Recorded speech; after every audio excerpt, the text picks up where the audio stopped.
Hey everybody, so today we are building this Lego set. This is the Lego Spring Wreath that also converts into a Easter one. So I'm going to do both variations because after Easter I'm going to convert it back to the spring one. And this is set number 40957, 747 pieces. Inside there is a nice big wad booklet, and make sure you scan that QR code to get your Lego in. So at this point it's very important. And then also there are 7 bags. Now, downside to this already before we've even started the build, the other wreath ones come in like a box that you can just open and put the wreath straight into. This unfortunately is one that you have to take everything out of, so I don't know how successful this box is going to be to store the wreath afterwards, so that's just something to keep in mind. But let's get started with the build. Let's start with bag 1. So this took around about 45 minutes to build from start to finish. I'm only showing you part 1 because there is more than 5 bags and I'm keeping to my rule. But it does take a long time. It is very, very, very fiddly and the instructions are not very clear. There are parts where you think you're putting a pink piece down when actually it means purple. And also it's very difficult as you're going around the wreath to see where you're putting things exactly. But it will become very clear when you've messed up because there will be a huge gap.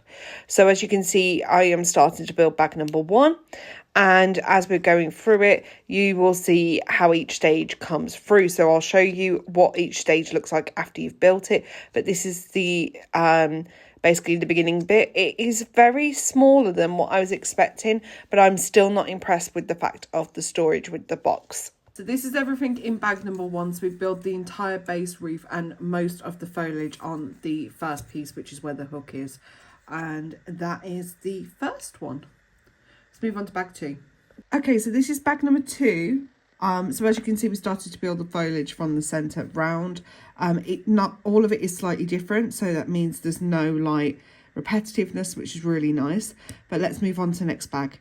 Okay, so this is bag 3. So as you can see, we've got lots of gaps still. I'm just going to trust the process at this point and just see, but it is looking really, really pretty. So let's move on to bag 4.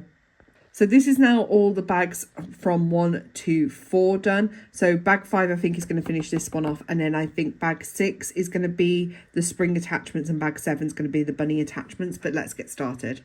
Okay, so this is the base of the roof. It's so pretty. So pretty. One thing I will say whilst building this, I would recommend if you were building it with somebody else, you could split this in half and do bags 2 and 3 on one side and bags 4 and 5 on the other with somebody else. You don't need to build this by yourself. It's really nice. It's really repetitive after a little while, but it is so pretty and I love it to pieces. But let's now build bag 6, which is all the spring attachments, and I'll show you that all made up, and then we'll do bag 7 with all the Easter ones on. So this is the spring version, which I absolutely love, and you can see the additional little yellow flowers and the yellow bow. So let's have a look at the Easter one. I think I'm going to end up changing it back to this on Tuesday after Easter Monday and just keeping this permanently up until I put the you know, the Halloween one up. But let's have a look at the Easter one. Okay, so this is the final wreath altogether. I absolutely adore this to pieces. I really like it. I am going to switch it back over on Tuesday though after Easter is over and done with. But what do you all think? Let me know, and I will see you all next time. Hi, thank you for watching the video. If you would like to support me further, please check out the link in the description bar below. And for those of you who have helped me so far, especially with the donations and paid memberships, thank you so much. And those are the lists of the names of the wonderful supporters of mine. Thank you so much, and I will see you all next time. Bye.